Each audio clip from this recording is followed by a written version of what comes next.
সামনে যাবো না।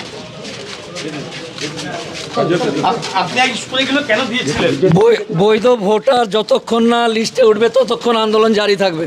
হ্যাঁ, তো এটার জন্য কি আপনাকে দল থেকে কোনো রাজনৈতিক দল থেকে বলা হয়েছিল? না না, এটা জনসাধারণের কাজ।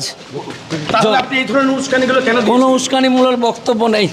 কিন্তু বারবার যেটা মুখ্যমন্ত্রী তিনিও আজকে বলেছেন যে জানে না, বিনা তথ্যে উত্তর বক্তব্য দিয়েছে।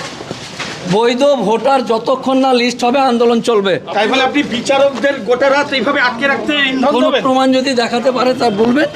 আপনি কি অ্যাডভোকেট নাকি? উস্কানিমূলক বক্তব্যের জন্য আপনি কি অ্যাডভোকেট? একভাবে আপনি এই ধরনের অ্যাডভোকেট হয়ে এই ধরনের আচরণ আপনার এই ধরনের কি ধরনের আচরণ?